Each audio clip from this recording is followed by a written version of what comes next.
Assalamu alaykum wa rahmatullahi wa barakatuh. Au nom d'Allah, le tout miséricordieux, le très miséricordieux. Imagine un instant. Tu lèves tes mains vers le ciel dans la nuit silencieuse. Ton cœur est rempli d'espoir. Tu fermes les yeux et tu dis avec sincérité: Ô Allah, exauce mon invocation. Mais les jours passent. Les semaines passent. Et parfois même les années passent, sans que cette invocation ne semble être exaucée. Alors, une question apparaît dans ton cœur. Pourquoi mes invocations ne sont-elles pas exaucées? Est-ce parce que je ne prie pas assez? Est-ce que je ne suis pas assez pieux? Ou y a-t-il quelque chose dans la vie qui empêche mes invocations d'atteindre le ciel? L'islam nous enseigne une vérité profonde. Certains péchés peuvent devenir un voile entre nous et l'acceptation de nos invocations. Dans cette vidéo, nous allons découvrir quel est ce péché qui peut bloquer nos doigts, pourquoi certaines invocations semblent rester sans réponse, et comment purifier notre cœur pour que nos invocations soient acceptées. Le hadith qui nous met face à une réalité. Le prophète Mohammed sallallahu alayhi wa sallam nous a raconté une scène très puissante. Il parle d'un homme qui voyage longtemps. Ses cheveux sont en désordre, il est couvert de poussière.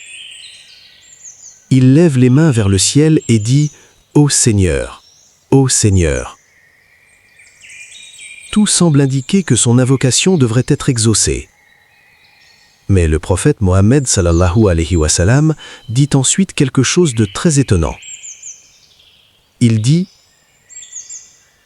Sa nourriture est illicite, sa boisson est illicite, ses vêtements sont illicites, et il s'est nourri de ce qui est interdit. Puis le prophète Mohammed sallallahu alayhi wa sallam dit: Comment pourrait-il être exaucé?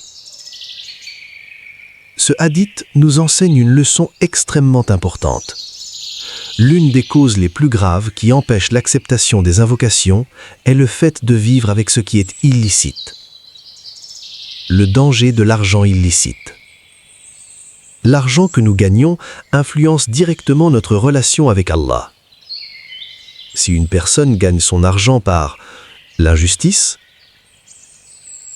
la fraude, la tromperie, le vol, l'intérêt usuraire, alors cet argent peut devenir une cause qui bloque ses invocations. Le prophète Mohammed sallallahu alayhi wa sallam a dit: Allah est pur et n'accepte que ce qui est pur. Cela signifie que lorsque notre vie est nourrie par ce qui est illicite, nos actes d'adoration peuvent perdre une partie de leur lumière. C'est pourquoi les pieux prédécesseurs faisaient extrêmement attention à la manière dont ils gagnaient leur subsistance. Les péchés qui assombrissent le cœur. Mais l'argent illicite n'est pas la seule chose qui peut créer un obstacle. Chaque péché laisse une trace dans le cœur.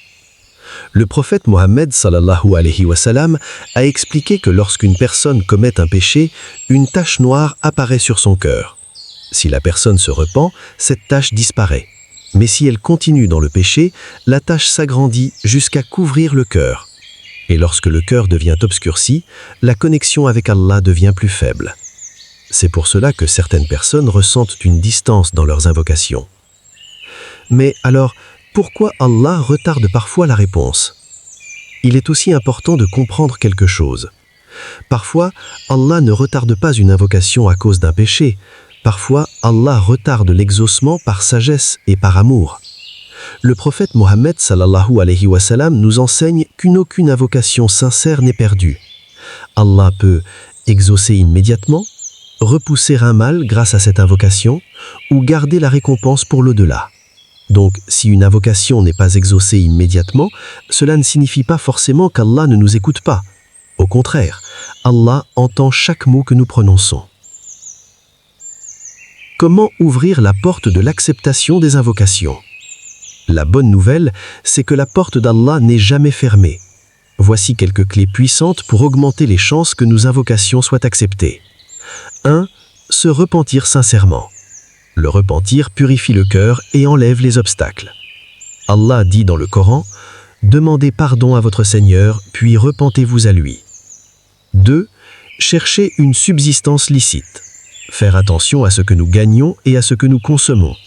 La pureté de notre subsistance nourrit la pureté de notre relation avec Allah. 3. Multiplier les invocations dans les moments bénis.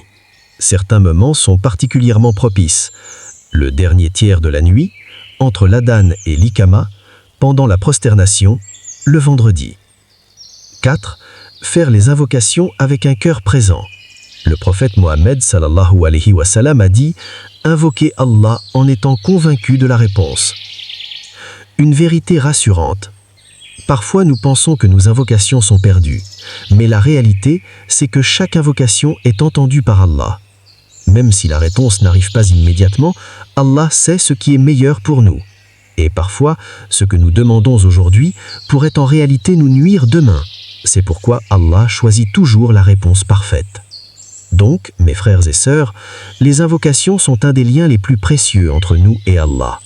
Mais pour que ce lien soit fort, nous devons purifier nos vies, purifier notre cœur, purifier notre subsistance et revenir vers Allah avec sincérité. Car Allah aime les hommes qui se repentent. Alors, ce soir, lorsque tu lèveras tes mains vers le ciel, fais-le avec un cœur humble, sincère et plein d'espoir. Et demande à Allah non seulement d'exaucer tes invocations, mais aussi de purifier ton cœur. Qu'Allah accepte nos invocations, pardonne nos péchés et nous rapproche de lui.